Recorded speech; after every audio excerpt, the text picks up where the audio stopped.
സംസ്ഥാനത്തെ ആരോഗ്യ മേഖലയെ ജനകീയവൽക്കരിക്കാൻ സർക്കാരിന് കഴിഞ്ഞെന്ന് മന്ത്രി വി അബ്ദുറഹ്മാൻ മലപ്പുറം നിലമ്പൂർ ജില്ലാ ആശുപത്രിയിലെ സ്ത്രീകളുടെയും കുട്ടികളുടെയും ബ്ലോക്ക് ഉദ്ഘാടനം നിർവഹിച്ച ശേഷം സംസാരിക്കുകയായിരുന്നു മന്ത്രി. കേന്ദ്ര സംസ്ഥാന വിഹിതങ്ങൾ ഉപയോഗപ്പെടുത്തി അന്താരാഷ്ട്ര നിലവാരത്തിലുള്ള നൂതന സംവിധാനങ്ങൾ ആരോഗ്യമേഖലയിൽ കൊണ്ടുവന്നു. ചികിത്സാ സംവിധാനങ്ങൾ മാത്രമല്ല, കെട്ടിടങ്ങൾ ഉൾപ്പെടെ അടിസ്ഥാന സൗകര്യങ്ങൾ മെച്ചപ്പെടുത്തി. പൊതുജനാരോഗ്യ മേഖല ജനകീയമാക്കിയെന്നും മന്ത്രി പറഞ്ഞു. ഇന്ത്യയിൽ തന്നെ ഏറ്റവും കൂടുതൽ സൗജന്യ ചികിത്സ ലഭ്യമാകുന്ന ഒരു സംസ്ഥാനം കേരളമാണ്.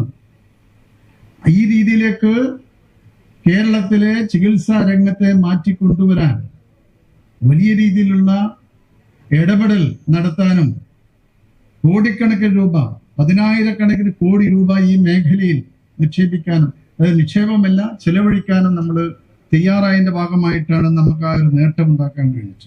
കേരളത്തിലെ ആരോഗ്യരംഗം വലിയ മാറ്റങ്ങൾക്ക് വിധേയമായിട്ടുണ്ട്.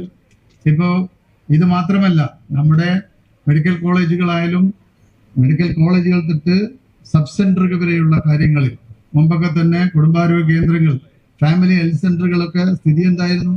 4 മണിയാവുമ്പോൾ കൂട്ടിപ്പോകുന്ന സ്ഥിതി ഉണ്ടായിരുന്നു. അല്ലെങ്കിൽ 2 മണിയാവുമ്പോഴത്തേനും മരുന്നില്ല, ഡോക്ടർമാരില്ലാത്തൊരു സ്ഥിതി. ഇന്ന് അത് മാറി വന്നു. 19 കോടി രൂപ ചെലവഴിച്ചാണ് സ്ത്രീകളുടെയും കുട്ടികളുടെയും ബ്ലോക്കിന്റെ ആദ്യഘട്ടം പൂർത്തിയാക്കിയത്. കെട്ടിടത്തിന് 46,000 ചതുരശ്ര അടി വിസ്തീർണത്തിൽ 4 നിലകളുണ്ട്. ഗൈനക്കോളജി OP, ശിശുരോഗ വിഭാഗം OP, observation room, waiting area, പ്രതിരോധ കുത്തിവെപ്പ് മുറി, അൾട്രാസൗണ്ട് സ്കാൻ സംവിധാനം എന്നിവ പുതിയ കെട്ടിടത്തിലുണ്ട്. ആര്യാടൻ ഷൗക്കത്ത് MLA ചടങ്ങിൽ അധ്യക്ഷത വഹിച്ചു. കൈരളി ന്യൂസ്, മലപ്പുറം.